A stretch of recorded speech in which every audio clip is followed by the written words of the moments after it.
Good morning, good morning, good morning to you all.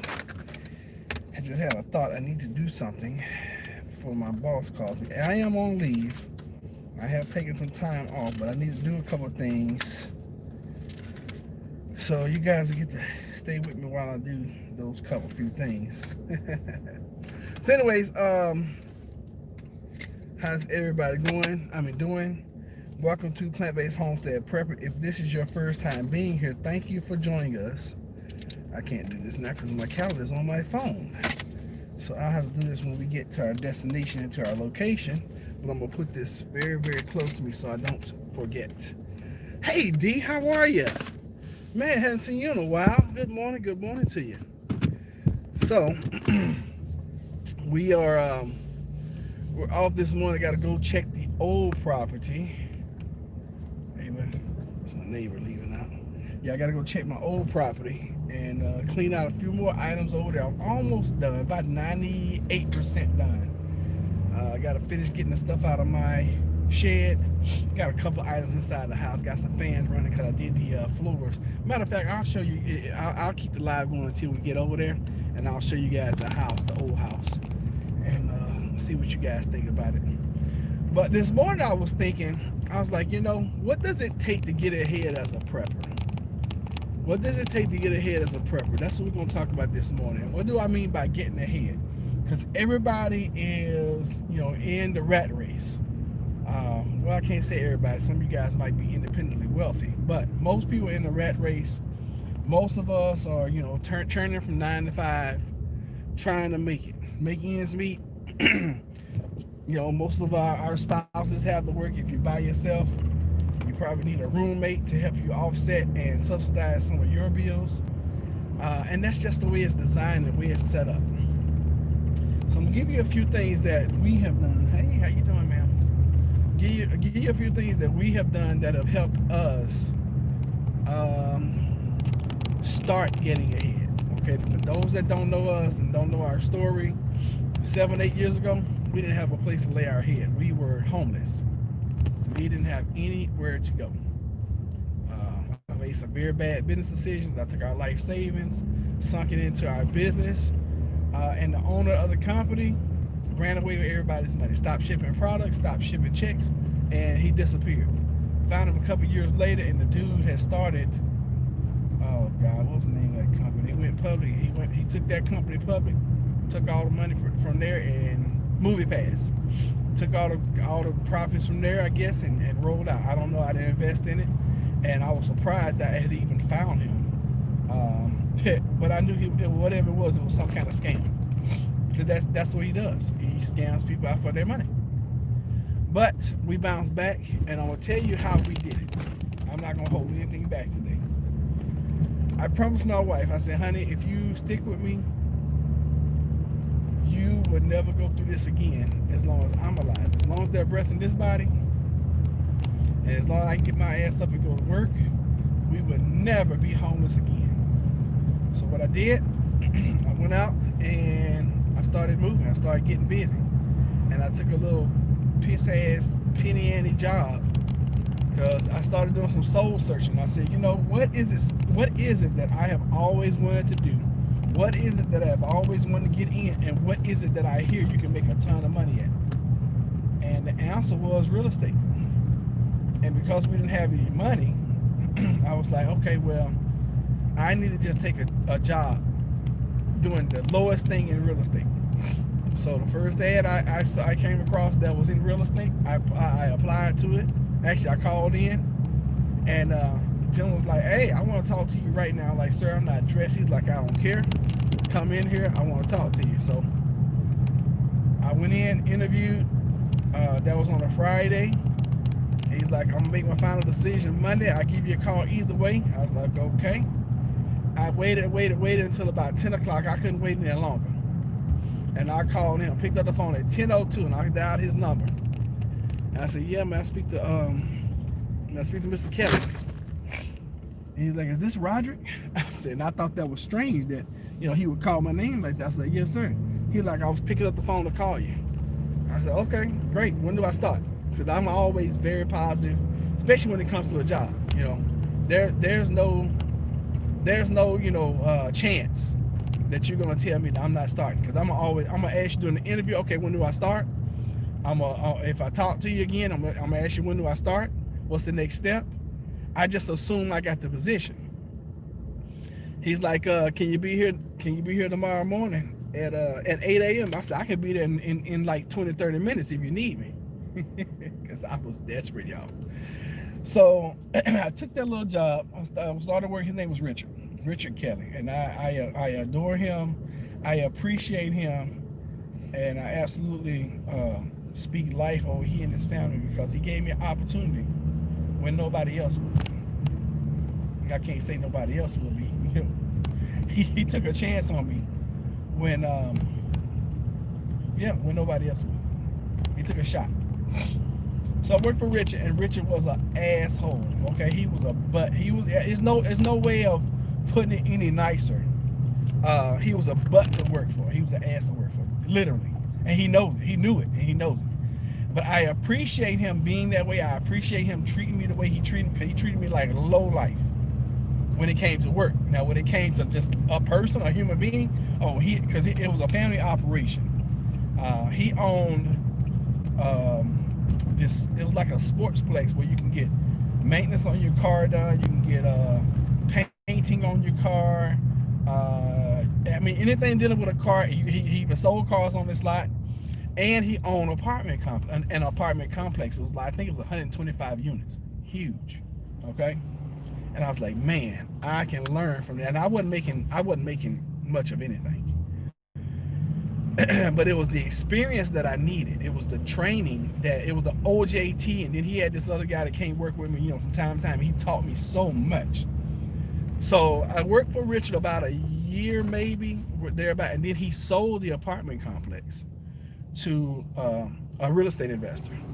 And this guy put a little young kid in charge as the property manager, little 22, 23, 24-year-old kid as a property manager. And he didn't like me. He didn't like the way I did things, because I did things the way Richard had trained me. And Richard spared no expenses. When he said he's gonna do a remodel, he didn't spare an expense. He didn't like me buying cheap crap. He didn't want me, getting the bottom of the barrel. And when it was done, he came in and inspected, and he inspected every detail. So now, when I do a job, especially when somebody's working for me, I'm like, hey, you got to correct this, you got to correct that, blah, blah, blah. And that's why a lot of times I'm real surprised when a client can come in and they can see things that, aren't, I don't want to say perfect, because nothing is ever perfect, but when they catch mistakes, it bothers me so much. So within about 6 to 8 months of me working for Richard, I applied for, it got accepted to working at the church. So that meant I went from no job to 2 jobs. And over that course of period of time, when you do the job that I do, people see you out, they see you working on projects and things, and folks would just ask you, hey, can I hire you to come do such and such and such? That's not the verbiage they do. They hey, can I get you to come look at? And when people say, hey, can I get you to come look at, that means they want to hire you. So I started working for Richard. Then the church job came along, and then I call them side hustles. Little painting jobs, change out a garbage disposal, replace a dishwasher, you name it. Inside a house. I got a water leak. I need you to change out my toilet. Those things come along all the time. And then I get some big projects sometimes that I need some help. Like I need help painting out an entire house. That'll come along, or something like that. So over the course of the last 7 years, all right, over the course of the last 7 years, I have just hustled, regular job, part-time job, side hustle. Regular job, part-time job, side hustle. And then I always look at every opportunity that comes toward me. I've been in network marketing all my life, basically. So anytime somebody calls me about a network marketing opportunity, I look at it. And some I take advantage of, and others I let slide by, because I know they're not going to work for me. And I'm to the point now, I used to be a big time recruiter. I'm to the point now I don't like that anymore. I don't want to chase people down. I don't want to convince them that, hey, this is the opportunity of a lifetime. I'm just not going to do that kind of stuff anymore. So I don't do it. Well, I'm not going to say I don't do it. I don't go 100% into it like I used to. I started a little company earlier this year. It cost me $50 to get started. Oh yeah, y'all hit the like button for me. It cost me $50 to get started. I end up making, hey Clint Eastwood, how you doing? End up making like $6 grand. And hey, got my profit out, and I'm holding it for the next opportunity. And I'm looking at one right now. I'm still researching it, and I'm going to sink some money into that. But this brings me to the point of this discussion. What does it take as a prepper? It takes the same thing to get ahead as a non-prepper. It takes hard work. It takes dedication. It takes commitment. And you got to be committed to yourself. You got to be committed to your goals, your dreams, your aspirations. You got to be committed. You can't expect me to be more serious about your financial future than you are. It just doesn't work that way. You know, you can't expect me to to make your finances the way you want to be. You got to take control of your own stuff. You know, and if you're working at the Dollar General and you're working a full-time shift and that's 40 hours, then you have some kind of skills that you've developed over 20, 25, 30 years of your life. You got some kind of skill that you can sell something. You know, we live in a capitalistic society. And it doesn't matter where you live in the world. This is a capitalistic world. You have got to figure out ways to make what I call side money. You got to. You know, and I've kind of figured out, and I used to be in financial services, and I really didn't believe this number, but most people, the average American family, I can't say the average world family, but the average American family is $500, $6,000 a year, $500 a month would save them from divorce, foreclosure, and a bunch of stress in their life. And think about it in your life. If you had an extra $500 come in a month, an extra $6,000 a year, an extra, what's that, 60 grand over a decade? If you had an extra $500 a month coming in right now, how would your life change? So that's always been my goal. And because it usually takes me twice as hard, twice as much work to get the same results, I've always doubled that number to $1,000. I'm like, man, if I had an extra $1,000 coming in, how would life be different for me? And that's the quest I'm on right now. I'm like, okay, I've got to create. And that's what it's all about. It's all about creation. I have got to create, and I'm starting to speak it into existence, and y'all will hear me say it a lot more often, as far as when I come in, because that's my goal now. I've got to create an extra $1,000 a month. Now, that could be 200 or 300 coming from the room, a couple 200 or 300 coming from me going and cutting grass. See, I got a really nice lawn tractor now, so I might get me a couple few 4 or 5 yards to go cut every month. I might have to take on an extra side hustle, or 2 every month. But I've got to create an extra $1,000 a month, and I want you guys to start thinking of that too. How can I create another $500? And that's only $125 a week. So if you start breaking it down like that, which is what, $25 a day? If you're working 7 days a week, it's less than that. But an extra $25 a day. How can you make an extra $25 a day, 5 days a week? That's all it comes down to. And once you break those numbers down, it doesn't sound like a lot. See, for some people, I say an extra $500 a month, that might blow you out the water.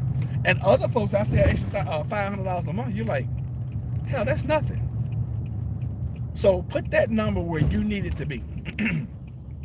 Your number might be $1,500. Your number might be $3 grand. But whatever it is, break it down weekly, and then break it down into daily, and then figure it out. Okay, figure it out. And YouTube is an amazing platform. And another thing, just so you guys know, now we have the property, you know, and I know unapologetic vegan. I'm sorry to you if you feel like this channel has misled you. I'm not changing the channel anymore. The channel name. I'm not changing the name anymore. So if you are upset that we are plant-based homestead prepper and we're going to sell chickens, maybe for slaughter. See, one thing I can't do, I can't control what somebody else does. I cannot. I've lived too long. Y'all hit the like button for me. I've lived too long, and I understand now. The only person, listen to me very carefully, very closely. The only person that I can control is Roderick. Roderick. That's the only person I can control. And hell, I have a hard enough time in life controlling him. Hard. Very hard. Difficult sometimes. Why in the world would I want to take the responsibility and the headache and the pressure of trying to control somebody else's life? I'm just not going to do that. I'm not going to do myself like that. So in Unapologetic Vegan, she's been on me like stink on crap, white on rice about, you know, raising chickens for slaughter. Hey, I have figured out a way to earn some extra income, and we're talking 16 months from now, you know, on this property. We're gonna hatch our first, I think we got our first little, I don't even know what to call them, little birds, little chickens. We got some eggs in the incubator right now. I think it's 17 of them. I'm sure all of them won't hatch, but everything at this farm has to produce now in order for it to work.